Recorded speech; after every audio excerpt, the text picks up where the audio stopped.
Yo, what's going on, everyone? It's your boy DLloyd, and welcome back to another episode of our Kentucky Wildcat NCAA Football 14 Dynasty Mode series. Now, we are at the end of the season, so we have to go over some awards before we get into our bowl game. Zach Charbonnet, running back from Michigan, he is the one taking home the Heisman Trophy. But we play against Clemson in our bowl game. You see, Lynn J. Dixon is actually on the Heisman list. Yes, he did come in 5th place in the voting, but he still had over 1,200 yards rushing and 15 rushing touchdowns. Now, we're going to take a look at our season stats. You see Joey Gatewood, who started for us every game, 21 touchdowns, 10 interceptions on the season. Not a bad year.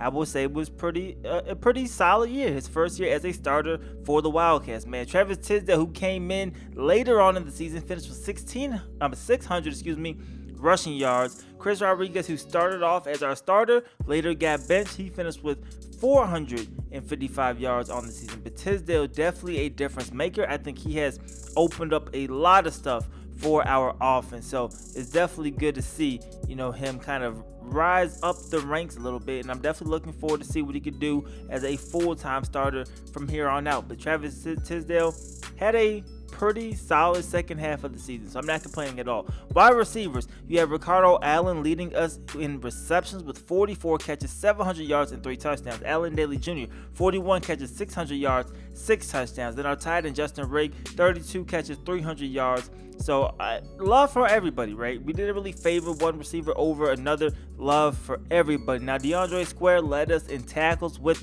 75 tackles. When we look at TFLs, Marquand McCall, our D tackle, 15 tackles for a loss. He also led us in sacks with 11. Pascal's right there, right behind him with 8 sacks as well. So we definitely have some guys get after the quarterback. We have some guys being able to stop the run in the backfield. Now, didn't get a lot of interceptions, but Cedric Dorr and Devontae Robinson both had 3 interceptions on the year. Then Jamari Brown had 2. So nothing crazy. Now, looking at the actual season award winners, I don't believe we got any awards off the top of my head, right? De'Aaron King, he's going to take home the Maxwell.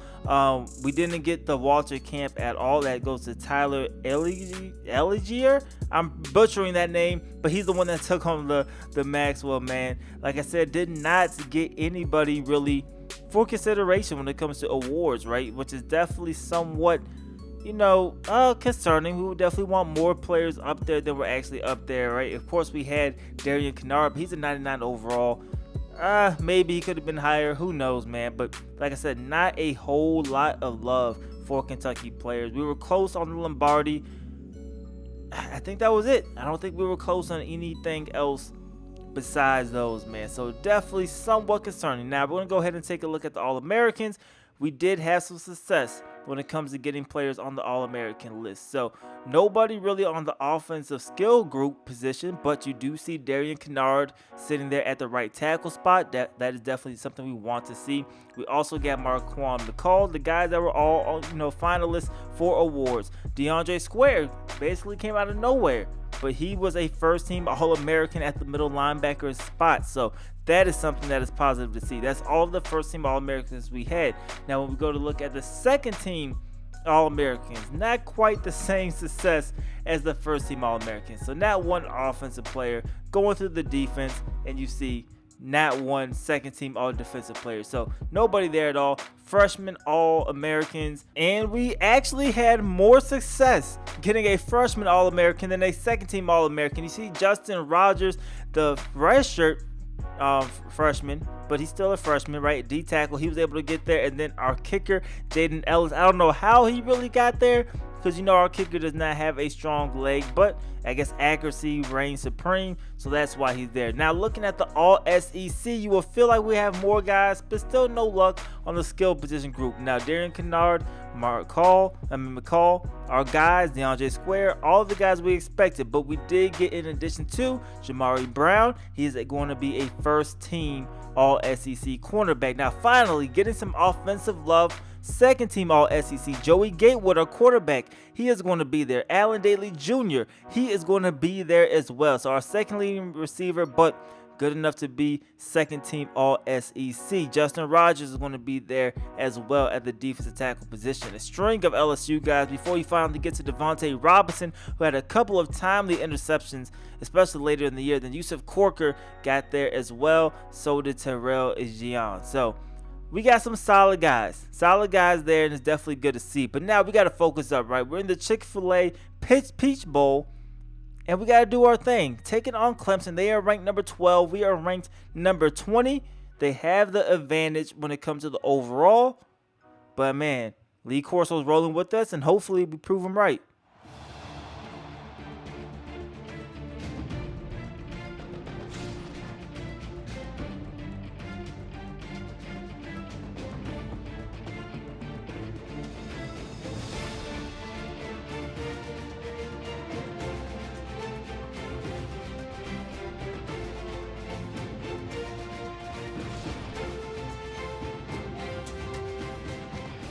Alright guys, so we're going to jump into the game. Clemson, they get the football first, and you see the quarterback DLloydTV, I believe I said his name right. He gets a gain of 5 yards. We're going to call him DJ for the rest of this game. Right here, it's going to be Lynn-J Dixon, the Heisman Trophy candidate. He's going to get a gain of 14. So already Clemson is off to a great start right there. A nice completion as they cross over midfield already to start off the game. DJ pretty much going to the exact same routes, and you get the same results, a gain of 12 yards. Right there, though, we get a big-time hit stick, and that is going to give us a 3rd and 6. Can we get them off the field? They go with a tunnel screen, and we do. Able to come up with a tackle right there. 4th down. That's going to bring on the kicking unit for the Clemson Tigers, and this kick is up, and this kick is going to be good. So 3-0 is the score. So we're going to go right back to the ground. This is going to be Travis Tisdale. Solid carry right there. That will be a gain of 6. The next play, QB Reed. Joey Gatewood will keep it. Has blocking in front of him,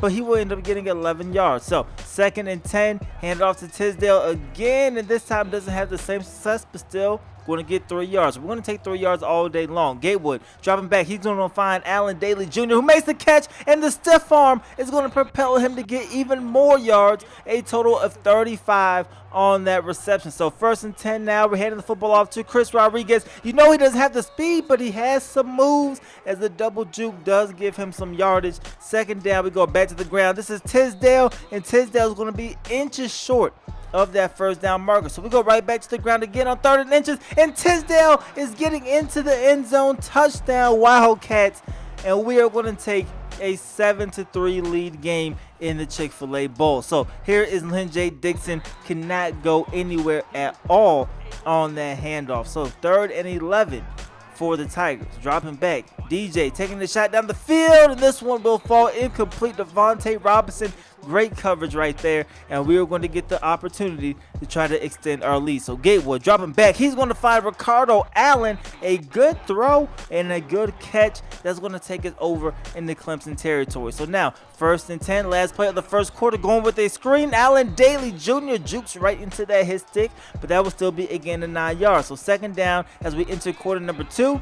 We get stuffed short of that 1st down. So big time 3rd and 3 early on in this game. Gatewood dropping back, trying to find an open receiver. He finds Josh Ali, and that is just enough to move the chains. 2nd and 11 now. Gatewood dropping back, pressure coming. He's still able to stare down his receiver, throw it accurately, and that will move the chains forward. So pretty solid drive, but we are looking at a 3rd down here. Can we pick this up? Gatewood scrambling, and he gets hit as he throws the football, and that will have to bring out our kicking unit. So this kick is up.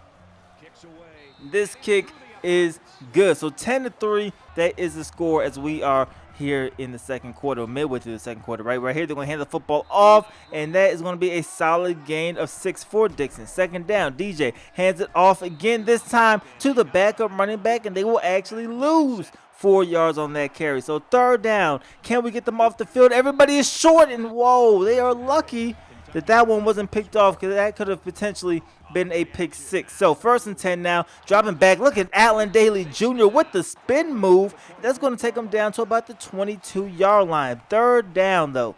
Can Kentucky pick it up? They're looking. That's going to be Justin Rigg. They do, as he makes that nice catch on that corner route. Now the next play. We're going to go ahead and go with a play action. Gatewood looking for Chris Rodriguez, who makes the catch. He falls forward. That's going to put us in a good situation. So 3rd and goal, hand the football off to Travis Tisdale. And once again, he is getting into the end zone for a touchdown.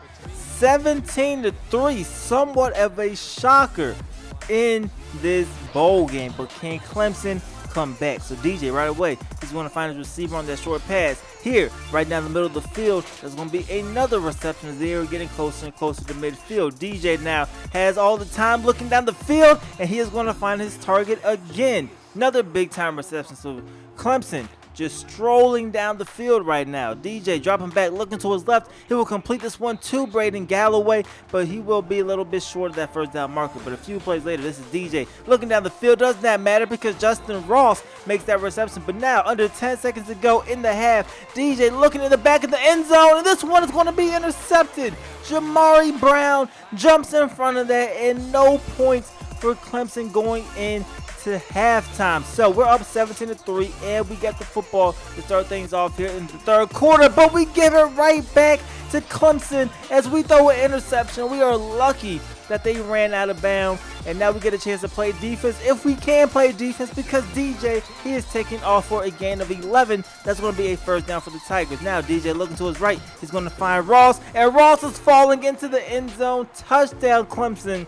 And now this is just a one-score game, so Clemson, they're proving that they are not out of this ball game. So right here, we hand the football off. Chris Rodriguez, he gets a gain of 6 yards on that one.